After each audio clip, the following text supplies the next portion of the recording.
Mga kateki, gusto mo rin bang kumita ng ganito? $400 per day.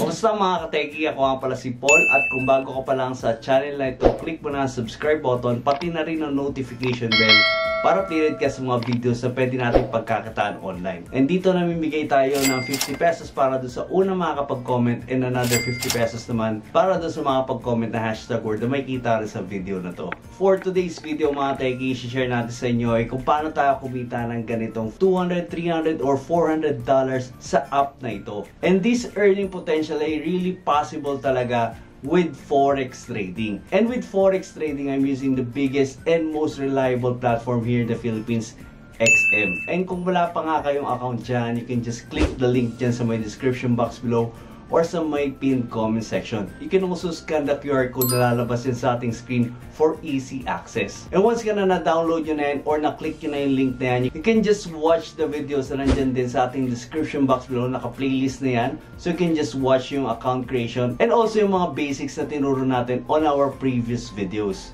And also mga teki, kapag ginamit nyo yung link na nandyan sa ating description box below, magkakaroon kayo ng 100% credit bonus kapag nag-deposit kayo on your first $500. And another 20% credit bonus naman after that first deposit. And also kapag ginamit nyo yung exclusive link na yan or yung ating partners code na lalabas din sa ating screen, you will get a rebate on your own trades. So yung rebate na yan, kikitain mo yan aside dun sa kita mo sa pagtitrade sa Forex. And yan yung rebate na yan, pwede mo siyang ma-withdraw. And last but not the least, meron pa tayong pahabol na bonus sa'yo. Kapag nag-open ka ng Real Standard account, magkakaroon ka ng additional credit bonus on your trades. So aside sa lot rebate on your own trades, magkakaroon ka ng credit rebates sa account mo na pwede pandagdag kapital sa'yo. And yung credit bonus na yan, although hindi siya pwedeng ma-withdraw, pwede mong withdrawin yung kikitain niyang kapital na yan. So sample lang ng points rebate, no? So ito, loyalty status, elite na tayo. So although wala tayong withdrawin ngayon kasi na-withdraw na natin siya, ayan, so nag-earn tayo ng XM piso or XM points yan. So i-redeem mo lang yan and then mapupunta na yan sa account mo na pandagdag capital sa'yo. And also may cash reward value rin siya na pwede mo rin siyang i-withdraw pero mas mababa nga lang yung value niya. And ito pa, hindi pa tayo tapos. Kapag ginamit yung exclusive link natin or yung ating partners code na MoneyTech, pwede kayo sumali sa ating Telegram group wherein nagpo-provide tayo ng community wherein you can interact with your fellow traders, exchange ideas, and you can also ask questions there. And pwede rin kayo magtanong sa akin directly doon sa group natin. So everyday dun sa group natin, nagbibigay tayo ng trade ideas para magkaroon tayo ng general direction dun sa ating tinitrade. Okay, so dito sa group natin, nag-start tayo 2,478, nag-update ako. Gold at 2,500. So medyo malaki-laki na yung inangat niyan. And now dito, on a later time that day, gold at 2,510. Yan, so medyo tumaas na siya and tumataas pa. Okay, so now going back, paano nga ba tayo kikita ng ganito kalaki sa pagtitrade ng Forex? Okay, so mga kateki, nandito tayo sa isang application wherein we can do our market analysis. And ito nga yung ating Trading View application. So nandyan yung link niya sa my description box below. Click nyo lang rin para magamit nyo to.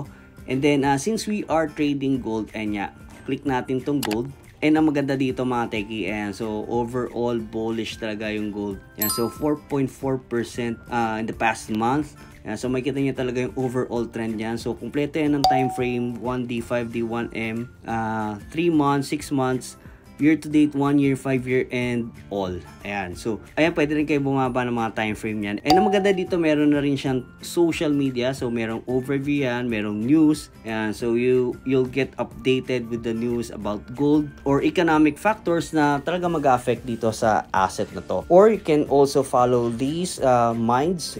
Ayan. So, merong mga content creators din dito na pwede nyo i-follow. Yan yung mga ideas nila na meron chart. So pumili lang kayo ng mga talagang susundan ninyo and yung nagbe-make sense talaga para sa inyo. And for me, ito si Arlinda. Ayan, so lagi ko siyang fina-follow kasi talagang tama yung mga analysis niya. Subok ko na yung ano niya, yung analysis niya.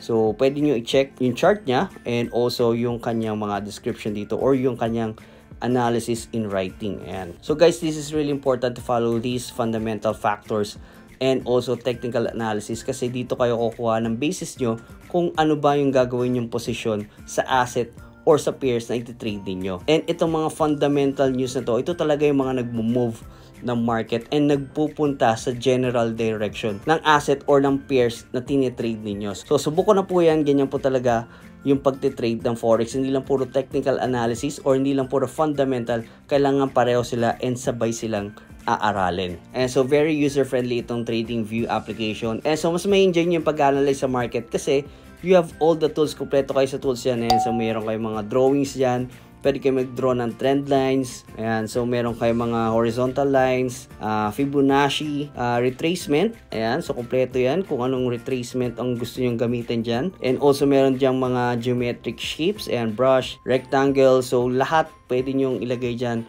And pwede kayo magkayo ng text dyan, ng notes. Ayan, signpost, idea. Yan, maglagay kayo ng image. Meron din mga patterns yan kung nagpa-pattern kayo ng trading. Yan, so forecasting, pwede nyo makompute yung risk-reward ratio dito sa TradingView application. So like for example ito, gusto nyo mag long position, kompleto yung time frame nyo, merong 1, 5 seconds, merong minutes, hours, days, and so really depends on you. Okay, so let's say for example go tayo sa 5-minute time frame. Ayan, try natin tong long position. Ayan, so bawal maglagay tayo dyan, and yan, so automatically yan, nagko-compute siya ng risk reward ratio. So 1.94, ibig sabihin yung risk nyo mas maliit kumpara dun sa tina-target yung profit. So dyan makita mo kung magiging profitable kayo. Yan, kasi very important yan as part of risk management. Syempre kailangan at least 1:1 yung ating risk. So kung tataya ka ng piso, kailangan piso rin yung kikitain mo. Kumbaga ganun yung risk reward ratio na yan. And dito in our case, tumaya ka ng piso, 2 piso yung kikitain mo. So pwede, di ba? So based on our analysis, pwede yan, ganyan. Makikita naman natin na pasok naman siya sa ating trend line na drawing. Okay, so mga teki, paano nga ba talaga tayo nagtitrade? So dito, we start the day by looking at the higher time frame like 4H or 4-hour time frame. Ayan, so ibig sabihin, bawat kandila na yan, 4 hours yung bilang yan. Ayan, so pwede rin sa 1 day. Ayan. So dito, sa mga higher time frame, makikita nyo yung general direction ng asset na yan, ng gold na yan. So that's going to be our basis for the bias natin. So like let's say for example ito, 1 day yung time frame na yan, and then we go to the 4-hour time frame. Yan, so mas marami siyang formation kasi dito. Okay, so mga teki, first na gagawin natin is yung consideration natin with our fundamentals, yung economic factors. There's a lot of factors na talagang bullish yung gold or talagang pataas siya kasi due to many factors like geopolitical tensions, yung Middle East war, yung Ukraine-Russia war. So safe haven kasi yung gold. So kapag merong mga crisis na ganyan, talagang sa gold ang punta nila kasi it's a storage of value. Okay, so that's a big factor. And yun, kung makikita naman natin, talagang nangyari yon, talagang tumaas talaga si gold due to those factors. So ngayon, ayan, so since we are on a bias, we can just draw a trend line here. So since uptrend pa naman din talaga si gold dito. And so mga teki, mas maganda kung gagawin nyo siyang range. And para magkaroon kayo ng basis kung saan ba siya tatama sa taas, kung saan ba siya tatama sa pagbaba niya. Ayan, so makikita nyo, respected naman talaga yung mga linya na yan. So yung paglagay ng trend line, hindi naman talaga kailangan eksakto yan. So kung makikita nyo dito, pataas talaga si gold, and yun nga, due to those factors, economic factors, pataas pa rin ang turo niyan. Ayan, so dito, since continuous pa rin yung bullish factor na yan, ang magiging bias natin is on a buy bias. So pero hindi tayo maghanap ng entry dito sa 4-hour time frame. Dito kumukuha lang tayo ng general direction sa higher time frame, and then we just go to the lower time frame para humanap ng entry. Add ko lang rin, maglagay lang na tayo ng important level dito, which is itong magiging support zone natin na 2477. So many times nung pataas siya, yan yung tinatry na basagin, and nung nabasag nga siya, ayan, so tumaas siya ng gusto, bumalik siya sa level na yan, and then tumuturo na siya pataas. So itong formation na to technically is a breakout formation wherein, ayan, so kung makikita nyo, nag-consolidate siya dito, taas baba. So yun ang pinakamagandang time nung tinitrade yan. Pero dito, yan, tumuro na talaga siya pataas and then breakout. Ayan, so nag-breakout siya and then nag-confirm siya pabalik dito. Ayan, sa 2477. So that's the best entry ng pagbabay natin. And then since kaka-breakout lang yan, nag-retest pa, confirmation, umakyat siya pabalik sa all-time high. Given the economic factors na nagtuturo sa bullishness nitong gold na to, we can safely assume na talagang tatama pa siya dito sa taas ng upper trend line natin. And since we are looking at the bullish gold, yan ang pwedeng mangyari dito sa asset na to. Also now, since we are using a scalping strategy, so meaning in out lang tayo sa market, so less error kasi pag ganun yung strategy natin. So for me that's really working kasi we can avoid big errors kasi minsan tumaas na yung asset pero bumalik pa. Like in this case, yan. So kung medyo matagal ka, hindi ka nakapag-out dyan, bumalik pa yan siya. So sayang, sana nabenta mo na siya dito sa pinakamataas. So since yun nga, scalping strategy tayo, we're gonna look at the lower time frame. So dito mas maraming action, talagang bakbakan tayo dito. Ayan, so nandito na tayo sa lower time frame which is 1 minute. So bawat galaw ng kandila na yan is 1 minute. So dito, since hindi nga siya gumagalaw during the specific time na nagvi-video tayo, we can just look for an entry. Ayan, so since we are no buy bias, so we're gonna look at buy entries. Ayan, so dito pataas pa rin siya, nag-consolidate lang siya. So we're still looking here na nagbabounce siya dito sa trend na to, meaning packet pa rin talaga siya, and it might go up dun sa target natin na 2,535 na yung upper trend line yung dinowing natin kanina sa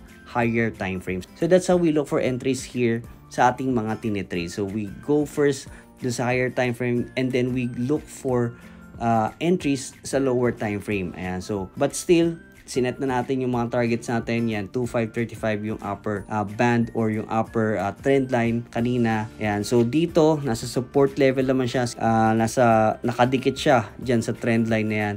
We can look for a long position here. Okay, so dito sa trading view, again, we can calculate the risk reward ratio using yung mga tools dito. So napakaganda, user friendly talaga. Okay, so yan yung entry natin, and we can put our stop loss here dyan lang sa baba ng ating immediate support. Ayan, so kung makikita nyo, meron tayong immediate support dyan. Ayan, yan yung immediate support nyan. And yung ating target pwedeng dito. Ayan, so click natin to, try natin. Okay, so adjust natin yan ng konti. Ayan, so adjust natin ng konti yan. And yan yung pwede nating gawing position dyan. So since that's the all-time high ng gold, yan yung pwede nating gawing position. So that's a 1:1. So again, kapag tumaya ka ng piso, ang magiging reward mo is piso din. Ayan. Ayan, so yan yung risk reward ratio. So again, pwede tayo maging mas aggressive, pwede tayo magkaroon ng another entry dyan, which is pwede natin gawin. Target natin is all the way up here.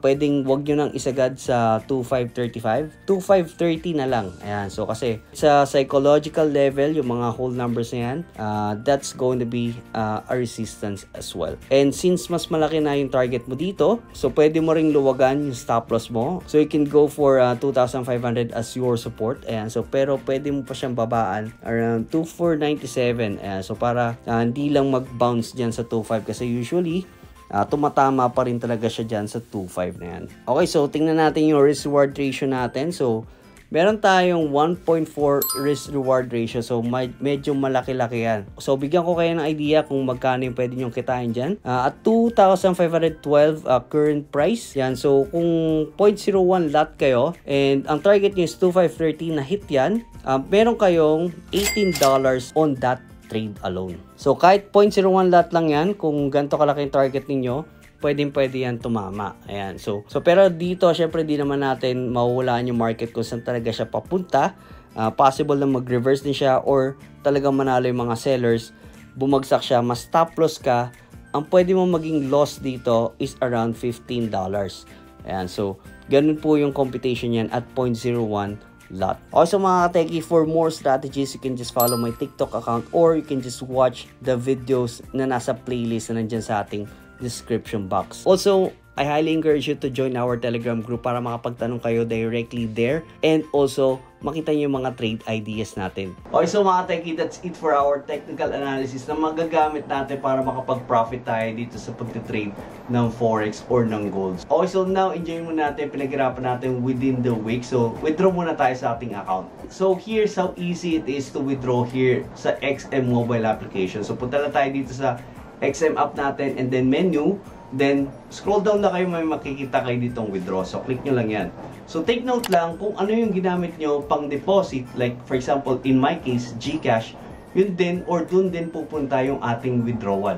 So, kung ginamit nyo credit card, sa credit card nyo siya babalik. So, marami pang ways para makapag-withdraw dito. So, merong internal transfer wherein kung meron kang ibang account dito sa XM, you can just simply transfer it there directly. Hindi nyo na kailangang ilabas sa ating XM platform.